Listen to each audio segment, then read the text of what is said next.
all my active learners. So today I am come again with a new announcement that is related to the paper pattern has been changed for 24 pattern.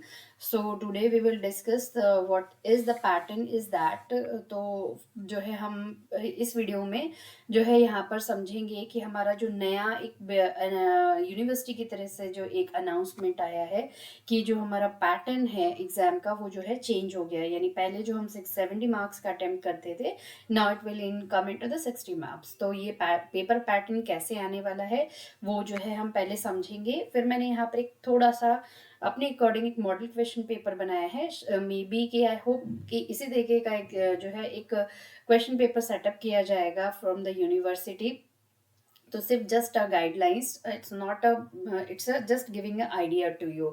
तो सबसे पहले हम समझते हैं यहाँ पर, और लास्ट तक इसको कंटिन्यू करिएगा इस वीडियो को, क्योंकि लास्ट में मैं आपको जो है एक बहुत अच्छी टिप्स देने वाली हूँ कि आप किस तरीके से सबसे अच्छा स्कोर कर सकते हैं इन द एग्जामिनेशन। सो होप कि आप अच्छे से इसको समझेंगे और वेल प्रिपेयर्ड रहेंगे जो है अपने एग्जामिनेशन के लिए। तो हमें सभी को पता है कि हमारे इंटरनल असेसमेंट्स होते हैं जिनको हम सीसीई का मार्क्स देते हैं। तो ये जो है पहले हमारे 30 मार्क्स के होते थे, अभी ये 40 मार्क्स के होने लगे हैं, में जो है ये कन्वर्ट हो जाएंगे फ्रॉम द 25-26 एकेडमिक ईयर के लिए and carry on to the next years also. और जो हमारा एंड सेमेस्टर का एग्जामिनेशन जो 70 मार्क्स का होता था वो अब जो है 60 मार्क्स का होने लगेगा।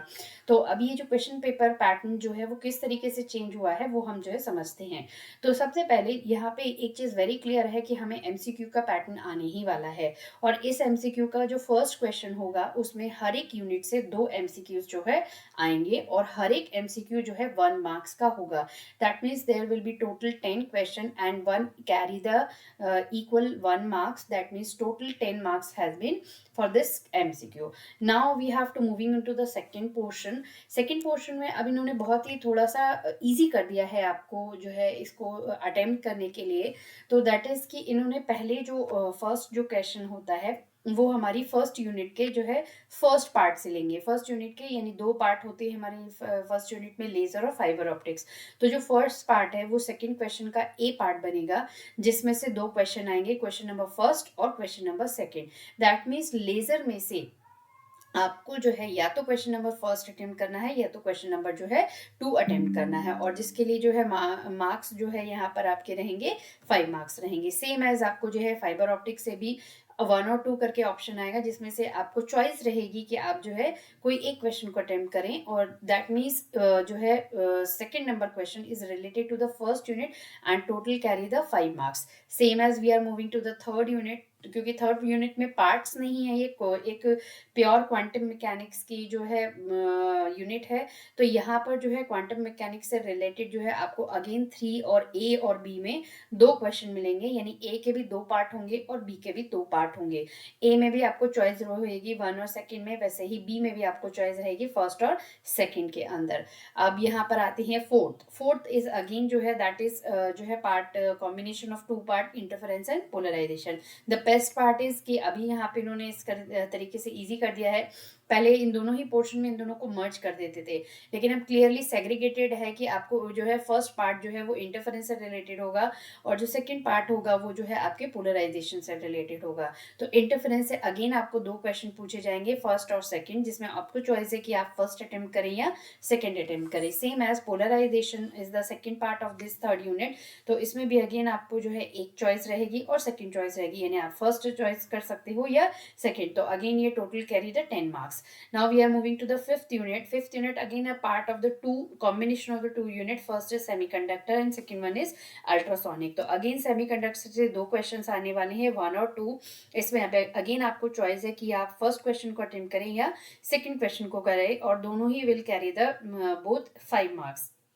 नाउ अल्ट्रासोनिक के ये भी सेम जो है प्रोपोर्शन में ही क्वेश्चंस आने रहने हैं फर्स्ट और सेकंड करके, और it will carry the 5 marks also, same as for the last unit which is the combination of superconductivity and nanotechnology. Again superconductivity having the 2 question with option और 1 and 2, यानी आप first attend करें या second attend करें, both will carry the 5 marks। Now it is same for the nanotechnology. इसमें एक part जो है आपका first related to nanotechnology होगा, लेकिन फर्स्ट और सेकंड पार्ट में होगा, जिसमें आपको चॉइस रहेगी कि आप या तो फर्स्ट अटेम्प्ट करें या तो सेकंड अटेम्प्ट करें। तो दैट इज वेरी गुड कि आपको जो है यहाँ पर इस तरीके से 6 क्वेश्चंस देखने के लिए मिल रहे हैं, and that will carry the 10 marks each. That means total is 60 and plus 50 and plus 10, that is total is 60 marks। अब ये जो आपको ये 50 क्वेश्चंस दिख रहे हैं, तो इसमें सबसे अच्छी बात ये हो गई है कि हर एक यूनिट का एक पार्ट जो है एक पोर्शन से रिलेटेड होगा, यानी आपको यहाँ पे कोई मर्जिंग नहीं देखने के मिलेगी। यानी फर्स्ट वाला अगर क्वेश्चन है तो that is related to the laser, इसका सेकंड का ही अगर बी पार्ट है तो वो completely related to the fibre optics. Now the we are moving the second part is that कि पहले जैसे हमारे पास आते थे questions A B C portion करके, तो अभी यहाँ पर इन्होंने क्या किया है कि ए जो पोर्शन है वो कंप्लीटली आपका 5 मार्क का एक थ्योरेटिकल क्वेश्चन होगा, और बी भी आपका जो है that is the combination of theory plus numerical, क्योंकि हम न्यूमेरिकल को स्किप नहीं करने वाले। तो यहाँ पर जो बी पार्ट में जो थ्योरी इंक्लूड होगी वो इस तरीके की थ्योरी इंक्लूड होगी जो कैरी करेगी minimum marks of related to the को relate to the 3 to 5 marks। तो इस तरीके से हमारे क्वेश्चन पेपर को जो है हमने यहाँ पर सेटअप किया हुआ है। तो आई होप कि आपको ये क्वेश्चन पेपर पैटर्न तो जो है समझ में आ गया होगा। अब हम जाते हैं इसके एक मॉडल क्वेश्चन पेपर पे। तो इसी पेपर पैटर्न को सेलेक्ट करते हुए मैंने एक छोटा सा मॉडल क्वेश्चन पेपर तैयार किया है, जिससे आपको थोड़ा सा और अच्छे से आइडिया लग जाए। आई होप कि इसी तरीके का पेपर जो है सेट हो।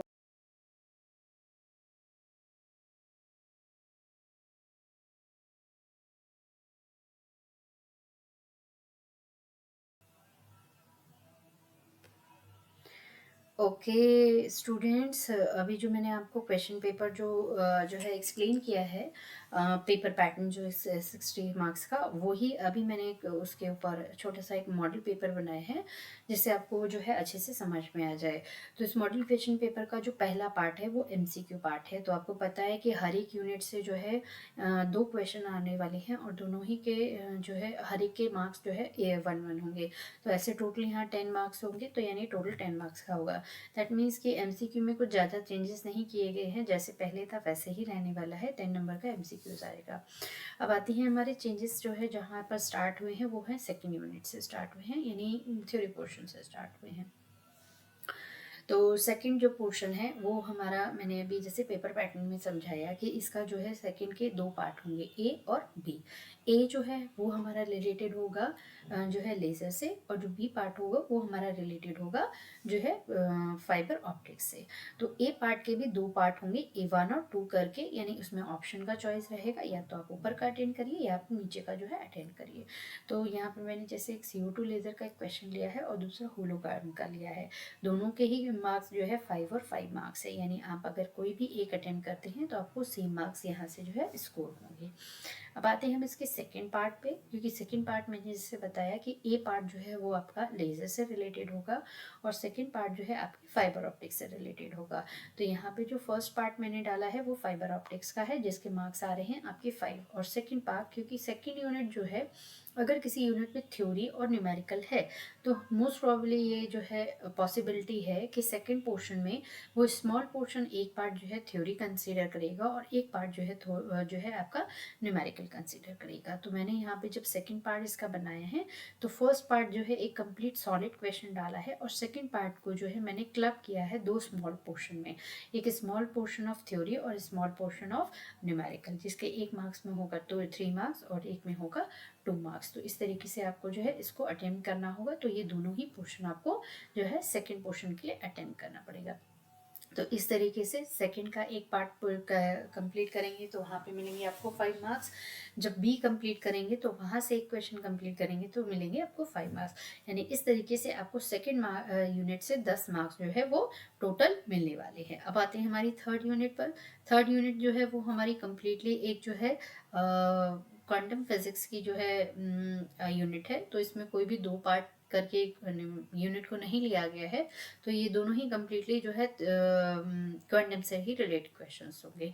तो मैंने यहाँ पे श्रोडिंगर टाइम इंडिपेंडेंट इक्वेशन ली है 5 मार्क्स की। इसके और में अगेन हमने, क्योंकि यहाँ पे न्यूमेरिकल है, इसलिए मैंने एक छोटा सा जो है थ्योरी पोर्शन डाला है और एक न्यूमेरिकल पोर्शन को जो है क्लब किया है, यानी 2+3 टोटल 5 मार्क्स। इसी तरीके से इसके बी पार्ट में आते हैं, तो मैंने पहले एक रिजिड बॉक्स के लिए जो है एनर्जी की इक्वेशन पूछी है और दूसरे पार्ट में जो है एक डिफरेंस पूछा है क्लासिकल और क्वांटम फिजिक्स का इन्हीं थी।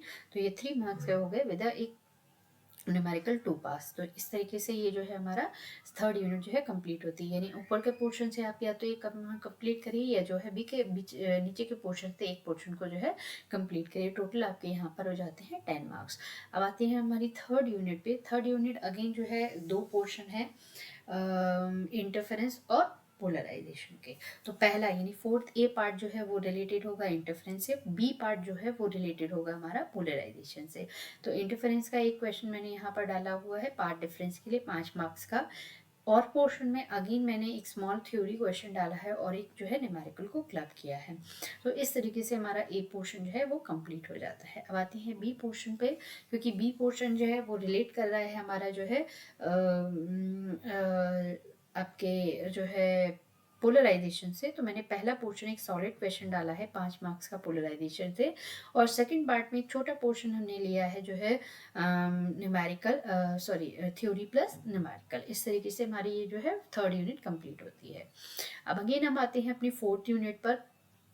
तो क्योंकि फोर्थ यूनिट अगेन जो है 2 पोर्शन का कॉम्बिनेशन है, तो पहला होता है सेमीकंडक्टर फिजिक्स और दूसरी होती है हमारी अल्ट्रासोनिक।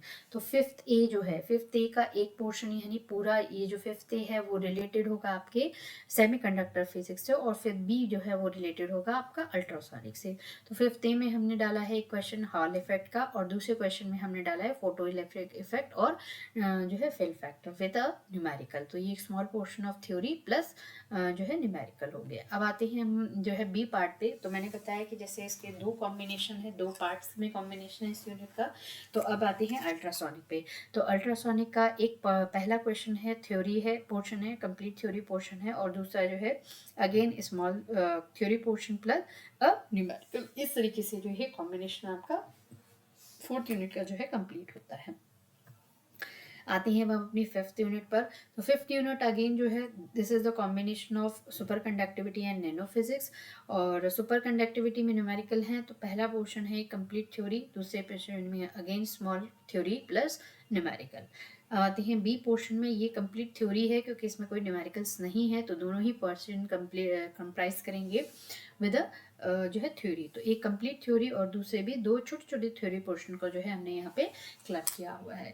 तो यहाँ पर उन्होंने एक चीज़ बहुत अच्छे से क्लियरली मेंशन हो रही है इस पैटर्न में, कि आपके लिए वो उन्होंने इस चीज़ को बहुत इजी बना दिया है कि अगर आप ए और बी में से चॉइस करना चाहें, तो अगर आपको जो है कम्प्लीटली थ्योरी अच्छी लगती है तो आप पहले वाले पोर्शन को अटेंड करने की कोशिश करिए, और अगर आपको न्यूमेरिकल पसंद है तो आप जो है दूसरे पोर्शन को अटेंड करने की कोशिश करिए। लेकिन यहाँ पर आपको उसके सेकेंड पार्ट को भी अटेंड करना ज़रूरी होगा, तभी आप इसके पूरे 5 मार्क्स को जो है स्कोर कर सकते हैं। तो चॉइसेस वेरी वाइज है और इजी है आपके लिए, कि अगर आप फर्स्ट पोर्शन को चॉइस करोगे तो आपके लिए इजी इसलिए हो जाएगा क्योंकि आपको 5 मार्क्स स्कोर करना इजी हो जाएगा एक ही अटेम्प्ट के अंदर।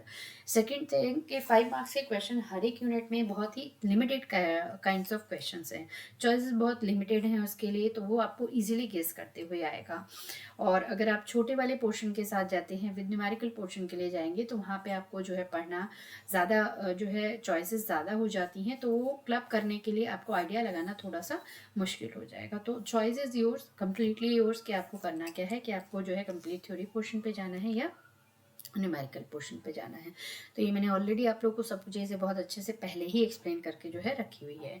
अब आते हैं हमारी लास्ट और वेरी इंपॉर्टेंट टिप के ऊपर, जो है मैंने आपको बताया था कि जब हम क्योंकि हमने पैटर्न को समझ लिया, पैटर्न के बाद प्रिपरेशन कंप्लीट कर ली, लेकिन द मोस्ट इम्पॉर्टेंट पार्ट कि हम कैसे पेपर को अटेम्प्ट करते हैं। अगर हमारा अटेम्प्ट अच्छा नहीं हुआ तो सारी प्रिपरेशन जो है वो बेकार हो जाती है। तो last tip, a very important portion of this जो है वीडियो, उसको आप अच्छे से सुनिए और जो है फॉलो भी कीजिएगा, और अगर आपने फॉलो किया तो that is I am guaranteed कि you will score the higher score in the examination, but preparation should be good, ये that is very important part of that, ठीक है। तो now we are moving to the most important portion of that, exam scoring tips. Exam scoring tips मतलब ये आपको सिर्फ एक बार follow करना है और आप हर एक टाइप के एग्जामिनेशन में, किसी भी टाइप के सब्जेक्ट्स में इस सेम हैबिट्स को फॉलो करके ज़्यादा जो है मार्क्स को स्कोर कर सकते हो। तो सबसे पहले राइटिंग टिप है कि जब भी हम एग्ज़ाम को स्टार्ट करने जाते हैं, first very important, read the question very carefully, question whole paper, not the question. हाँ, एक इम्पॉर्टेंट टिप कि whole question paper carefully read करना है, पूरे क्वेश्चन पेपर को हमें रीड केयरफुली करना है। उसके बाद हमें यहाँ पे कुछ पॉइंट्स, की पॉइंट्स मिल जाएंगे, और जो है वहाँ से उसके मार्किंग, क्वेश्चन मार्किंग भी हमें जो है इसीलिए पता चल जाएगी। अब ये जो हमने क्वेश्चन रीड किया है, क्यों रीज़न है इज़ दैट कि जब भी हम बताते हैं कोई चीज़ जो है लिखते हैं या प्रेजेंट करते हैं, the first impression is the last impression. तो ये चीज़ हम क्रिएट करते हैं, read the question very carefully, यहाँ से हम इस चीज़ को क्रिएट करते हैं। जब हम क्वेश्चन पेपर को पूरी अच्छी तरीके से रीड कर लेते हैं तो हम सॉलिडिफाई हो जाते हैं कि हमें कौन सा पोर्शन बहुत अच्छे से आता है और हमें वो क्या कहाँ पर अटेम्प्ट करना है। तो जब हमारे पास बिल्कुल क्लियर हो जाता है कि हमें यही क्वेश्चन बहुत अच्छे से आते हैं, तो हमें पहले वही क्वेश्चंस जो है अटेम्प्ट करनी है। क्यों अटेम्प्ट करनी है? क्योंकि इससे आपका इंप्रेशन बहुत अच्छा होगा, प्रॉपर होगा, पहले से ही आप जो है गलत लिखना शुरू नहीं करेंगे। तो that is very very important, read the question, whole question पे केयरफुली, और सॉर्ट आउट करिए उसमें से वो क्वेश्चन जिनको आप बहुत अच्छे से प्रिपेयर करके आए हो और लिखो। सेकेंड थिंग, क्योंकि एग्जामिनेशन में इम्पॉर्टेंट नहीं है कि आपको सीक्वेंसली ही लिखना है, जो चीज़ आपको बहुत अच्छे से आती हो सबसे पहले उन क्वेश्चंस को अटेम्प्ट करिए। अब आते हैं अटेम्प्ट, समझ में आ गया। अटेम्प्ट के बाद सेकेंड मोस्ट इंपॉर्टेंट थिंग, जो भी आप अटेम्प्ट कर रहे हो वो good handwriting with neat presentation के साथ होना चाहिए। अब good handwriting you have to make sure, क्योंकि ये बहुत ज़रूरी है एग्जाम में स्कोर करने के लिए। Second thing, neat presentation. अब ये प्रेजेंटेशन को नीट कैसे रखें वो हम यहाँ पे कुछ टिप्स समझेंगे। प्रेजेंटेशन नीट का मतलब यहाँ पे है कि जो भी चीज़ हम लिख रहे हैं वो लिंक वाइज होनी चाहिए, एक सिस्टमेटिक क्यू में होना चाहिए, एक सिस्टमेटिक जो है मैनर में लिखना चाहिए। सेकेंड थिंग कि उसमें अगर कोई वर्ड्स हैं जो की वर्ड्स हैं उनको हमें हाईलाइट करना चाहिए विद अनदर ब्लैक पेन। कुछ अंडरलाइन टॉपिक्स होते हैं जहाँ हम हेडिंग्स डालते हैं, उनको ब्लैक पेन से हमें अंडरलाइन करना चाहिए। ये छोटी छोटी टिप्स जरूर हैं, लेकिन ये आपको स्कोर करने में बहुत बहुत जो है हेल्प करने वाले हैं। Now we are moving to the derivation portion, क्योंकि हमारे में न्यूमेरिकल्स भी होते हैं या जो है डेरिवेशंस भी, मैथमेटिकल पोर्शन भी होता है। तो जहाँ भी हम डेरिवेशंस करते हैं तो वहाँ फाइनल रिजल्ट को एक प्रॉपरली की बॉक्स में रखते हैं, तो it will help to the examiner to check your जो है नोटबुक वेरी ईज। तो that is very very important tip for you कि जब भी हम ये चीज़ें करेंगे तो आप एक बहुत कंफर्ट जोन क्रिएट कर रहे हो एग्जामिनर के लिए, जिससे वो आपकी चीज़ों को थोड़ा ओवरलुक भी कर सकता है, ठीक है। अब आते हैं एमसीक्यू पोर्शन। एमसीक्यू पोर्शन में ज़्यादातर स्टूडेंट्स क्या करते हैं कि वन का जैसे बी पोर्शन सही है तो आप वन भी लिखकर छोड़ देते हो, that is the incorrect way to attempt the MCQ. The correct way to attempt the MCQ कि आपको उसके ऑप्शन के साथ उसका करेक्ट आंसर लिखना भी बहुत ज़रूरी होता है। तो whenever you are attempting any kind of MCQ in any kind of examination, तो with the correct option where you have to write down their correct answers also, ठीक है। And the last and very most important tip of that, do not attempt the extra questions which is not required.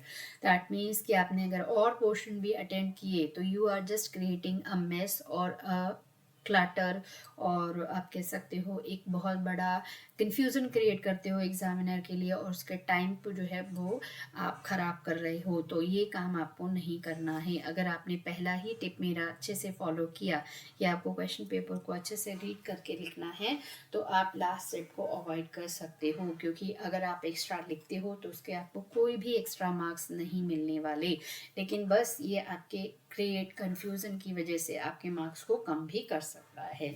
ठीक है, I hope आपको ये चीज़ें बहुत अच्छे से समझ में आ रही होंगी। देन सबमिटिंग द पेपर, पहले अच्छे से क्रॉस चेक करना है कि हमने सारे क्वेश्चंस अटेम्प्ट किए हैं, मेंशन किए हैं, विद सेक्शंस मेंशन किए हैं कि नहीं, क्योंकि बहुत सारे बच्चे क्या करते हैं, थर्ड पोर्शन अटेंड कर रहे हैं, सेक्शन कोई और डाल दे रहे हैं, यानी बी पार्ट अटेंड कर रहे हैं और वन पार्ट डाल रहे हैं, तो ये चीज़ आपको अवॉइड करनी है। And the last and very most important thing, जहाँ पर भी आप अपनी राइटिंग पोर्शन को एंड अप करते हैं, उसके नेक्स्ट ब्लैंक पेज को आपको जो है क्रॉस कर देना है विद द पेन, और वहाँ पर क्लियरली लिख देना है एंड। ये टिप इसलिए इम्पॉर्टेंट है कि it will take the time of the examiner को, उसको नेक्स्ट पेजेस जो है चेक नहीं करने पड़ते, और अगर आप उसको इजी और कंफर्ट जोन में अपनी नोटबुक्स को इस प्रॉपर मेथड के साथ दे रहे हो, तो I hope you will score more और मोर स्कोर इनटू द एग्जामिनेशन। तो आपको आई होप ये सारी टिप्स बहुत अच्छे से समझ में आ गई होंगी। तो अच्छे से प्रिपरेशन करिए, keep learning, keep maintaining all the tip in your all examinations, and best do well in your examination. So goodbye to all of you.